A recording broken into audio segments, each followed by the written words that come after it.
ከህይወት ማህደር ከህይወት ማህደር ትረካ በየኔ ብዕር ቲዩብ ክፍል 5።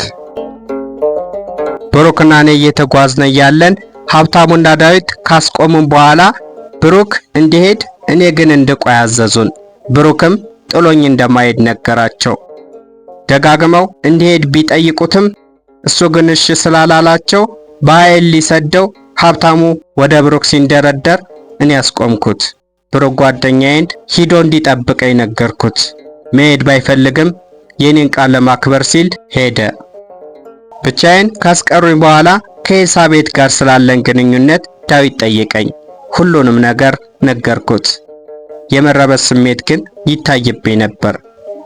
ከትምህርቷ የሚያሰናክላት ምንም አይነት ነገር እንደማይታገስና በእኔ ምክንያት ከትምህርቷ ብትሰናከል ከባድ እርምጃ እንደሚወስድብኝ ሲነግረኝ እኔም ከትምህርቷ እንድትሰናከል እንደማልፈልግና በትምህርቷ ላይም ተጽዕኖ ልፈጠር እንደማልችል ነገርኩት። ከስንት ሰው ስናድናት ኖርን። አሁን አንተን በምርጥ ጓደኝነት መረጠች አለ ሀብታሙ ራሱን እየወዘወዘ የመገረም አይነት ፊት እያሳየኝ። እነዚያን ሁሉ ልጆች ስናስፈራራላት ደስ ነበር የሚላት። አንተን ግን ከኔ እጅ አድና በቤተሰብ ፊት ምርጫዋ እንደሆንኩ ተናገረች። ማመን አቅቶኛል ሲል ሀብታሙ ዳዊትም ላንተ ጥሩ ስሜት አላት፣ ባንተ ምክንያት ስትጎዳ ባይ እንደማለቅህ በድጋሚ አስጠነቅቅሃለሁ አለና እንዲሄድ አዘዘኝ። እኔም ፈጠን ብዬ ወደ ብሩክ ሄዱ። ከዚህ በኋላ ከሩጫም ከግልምጫም ነፃ ነኝ አልሁት ብሩክን። እንዲህ ባጭር ቀን ኤልሳቤትን የመሰለች ልጅ ለራስ ማድረግህ የሚገርም ነው አፍቃሪው አለኝ ብሩክ። እንግዲህ ከወንድሟ ቁጣ ለማምለጥ በትምህርት የተሻለ ውጤት ማምጣት ይጠበቅብናል፣ በተለይ ኤልሳቤት አልሁት። ተጋግዘን ከግልምጫ ማትረፍ ግዴታችን ነው አለ ብሩክ በእኔና በኤልሳቤት ግንኙነት ያለውን ሐሳብ በሚገልጽ ስሜት። የግድ ነው አልሁት።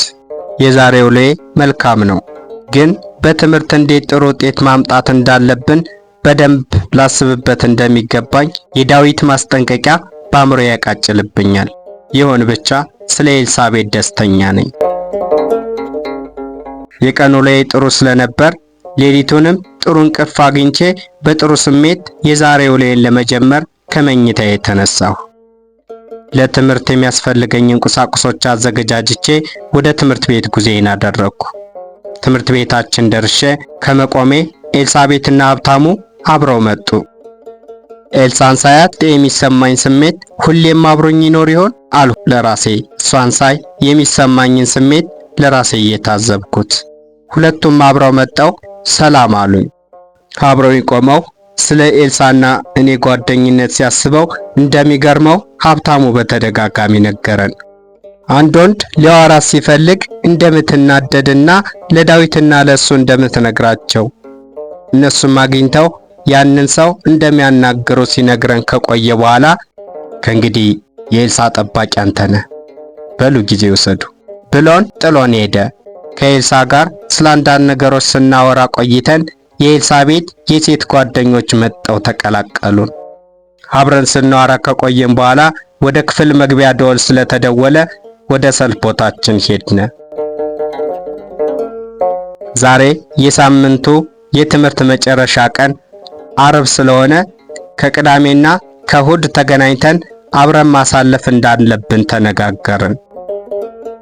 ቅዳሜ ገበያ ቀን ስለሆነ ለመገናኘት ጥሩ አጋጣሚ ነው ብለን በማሰባችን ቅዳሜ 4 ሰዓት ልንገናኝ ተስማማን።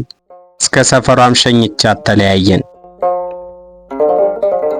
በትምህርት ቤታችን ውስጥ ካሉ ብዙ ሴቶች መካከል ለኤልሳቤት ብዙ ማሰቤ ከሚያስቸግሯት ወንዶች መካከል እሷ እኔን መምረጧ እውነት ግን እኔ ለሷ እሷ ለኔ ስለተፈጠርነ ነው አይደል?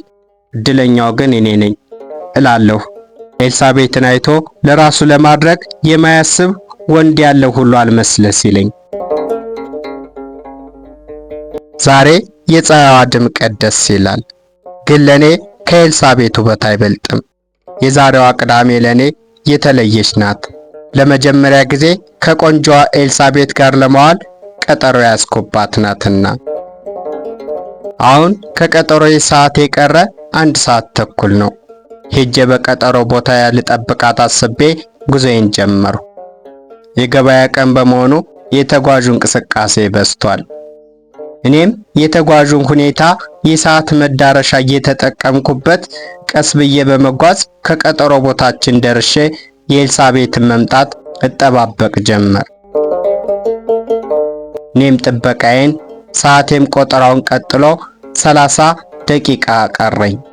ሰው ቀጥሮ እንደመጠበቅ ያለ ትዕግስት አስጨራሽ ነገር ለኔ የለም። ዛሬ ደግሞ የምጠብቃት ያችን ሴት በመሆኑ ለማግኘት በመጓጓቴ የሰዓቱ አለመሄድ የበለጠ ትዕግስት አስጨራሽ ሆኖብኛል። የሰው እንቅስቃሴ ግን እየበዛ መጣ። ከዚህ ከሚመላለሰው ብዙ ሰው መካከል ኤልሳቤጥን ግን ማግኘት አልቻልኩም። ሰዓቴን ሳይ የቀጠሮ ሰዓት ደርሶ 15 ደቂቃ አለፈ። ኤልሳቤጥ ግን አልታየችኝም። ከተቀመጥኩበት ድንጋይ ተነስቼ ቆሜ መጠበቅ ጀመርኩ። ምንም 30 ደቂቃ ቢያልፍ ትመጣለች የሚል ተስፋዬ ግን አልጠፋም። ስለ መቅረቷ ሳስብ ምን ገጥሟት ይሆን የሚል ሐሳብ እየረበሸኝ ስለሆነ እኔ ፈጥኜ መጥቼ እንጂ አትቀርም ብዬ ሐሳቤን በሐሳብ ቀይረዋለሁ። አሁን ሰዓቱ እንዲሄድ ስላልፈለኩ ይመስላል 5 ሰዓት ሆነ። አሁን ትመጣለች ከሚለው ቀረች የሚለው ሐሳብ አመዝኖ ውስጤን ረብሾታል። አንድ ጊዜ ስቀመጥ፣ አንድ ጊዜ ስቆም ኤልሳቤጥ መምጣት ስላልቻለች ለመመለስ ጉዞ ጀመርኩ። ምን ሆና ይሆን የአእምሮዬ ጥያቄ ነው። የመጀመሪያ ቀጠሮዬ ባለመሳካቱና የኤልሳቤጥ መቅረት ምክንያት ምንነት እያሳሰበኝ የቀጠሮ ቦታችንን ለቅቄ ጉዞዬን ወደ ቤት ያደረግኩ። ትንሽ እንደተጓዝኩ ከርቀት ኤልሳቤጥን አየኋት። አላመንኩም። በአእምሮዬም በልቤም የማሰብ ስለሷ ስለሆነ ሌላ ሰው እሷን የመሰለብኝ ሁሉ መሰለኝ። ግን ቆምሆና በትኩረት እያየው ጠበቅኳት። እሷን የምትመስል ሴት ሳትሆን ራሷ ኤልሳቤጥ ነበረች። ማመን አቃተኝ። ያኑ ፈገግታዋን በውብ ጥርሶቿ ስታሳየኝ በተስፋ መቁረጥ ያዘነ ሕሊናዬ በመልካም ስሜት ተጥለቀለቀ። መጣሽልኝ አልኩና አቀፍኳት። የማቅፋት ሳይሆን የምጨምቃት እስከ መስል ድረስ በእጄ እቅፍ አደረግኳት። እሷም አቀፈችኝ። እንዳቀፍኳት የዘገየችበትን ምክንያት ልትነግረኝ ስትጀምር አልዘገየሽም፣ መጥተሻል አልኩና አቋረጥኳት። መልቀቅ ባልፈልግም ለቀኳት። ጉዟችንን ሰውና ተሽከርካሪ ወደ ማይበዛበት መንገድ ለማድረግ ስለፈለግነ መናኸሪያውን ወደ ቀኝ ትተነው ወደ ቡሬ ቴክኒክና ሙያ ማሰልጠኛ ኮሌጅ ወደሚወስደው መንገድ አደረግን። አቡነ ገብረ መንፈስ ቅዱስ ቤተክርስቲያንን ተሳልመን አለፍንና መስከረም እንደመሆኑ አደይ አበባ ያለበት ቦታ ስላየን ሄደን ተቀመጥን። ኤልሳቤጥን በጥቂት ቀናት እንደማውቃት ሳይሆን ብዙ ዓመት አብሬያት እንደቆየሁ አይነት ስሜት ስለተሰማኝ በነፃነት አጫወትኳት። ጎን ለጎን ተቀምጠን ስናወራ ቆይተን እጄን ቀስ አድርጌ ትከሻዋ ላይ ያስቀመጥኩት፣ እሷም ትከሻዋ ላይ ያስቀመጥኩት እጄን በእጇ ጨበጠችኝ። ትንሽ ቆይቼ ሌላኛውን እጄን በሌላ ትከሻዋ አሳልፌ እጄን የጨበጠችውን እጇን ያስኩና አቀፍኳት። እየሆነ ባለው ነገር ሁሉ ውስጤ የሰላም ስሜትን ያስተጋባል። አቅፌ ሳጫውታት ቆይቼ ጎተት አድርጌ እግሬን ዘርግቼ ጭኔ ላይ አስተኝቼ ያን የሚያምር ፊቷን ውብ አይኖቿን እያየሁ መጫወት ጀመርሁ። ስላለንበት ቦታ፣ ስለሷና ስለኔ የመገናኘት አጋጣሚ፣ ስለ ብዙ ጉዳዮች እያወራን በራሳችን ሌላ ዓለም ውስጥ ሆነን ጥሩ ጊዜ አሳለፍን። የሚያምር ቀይ ጉንጯን ሳይ መሳም ፈለግኩና አይኖቿን እያየሁ በጣቴ ጉንጯን አመለከትኳት። ፈገግ አለችልኝ። ልብን ደስ በሚያሰኝ ውብ ፈገግታዋ ለሳምንታት የናፈቅኩትን ጉንጭ ሳምኳት። የኔን ጉንጭም በጣቴ አመለከትኳት። ዝቅ ስልላት በእነዚያ ውብ ከንፈሮቿ ሳመችኝ። ሄደልኝ ስለው ያልኩት ሰዓት አሁን እንዳየች ስለፈለግኩ መሰለኝ ሰዓት ስናይ 8 ሰዓት ሆኗል። ከዚህ በላይ መቆየታችን ለቤተሰቦቿ መልካም ስሜት ስለሌለው መሄድ እንዳለብን ነግራኝ የነበርንበትን ቦታ በጥሩ መዓዛው አድንቀነው ለቀነው ጉዞ ጀመርነ። እነዚያን የሚያምሩ ጣቶቿን በእጀ መዳፍ ጨብጬ ጸጥ ባለው ሰፊ መንገድ ስንጓዝ የኔ ዓለም ከሌላው ሰው በበለጠ ከፍ ያለ መስሎ ይሰማኛል።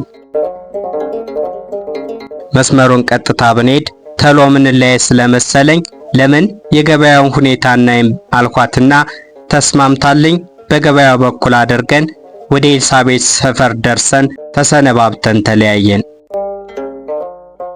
የዛሬዋን ቅዳሜ በመልካም ቀንነቷ እያመሰገንኩ ኤልሳቤጥን የመሰለች ቆንጆ ልጅ የተፈጠረችባትን የቡሬን ከተማ እያከበርኩ ወደ ቤቴ ጉዜን ጀመርኩ።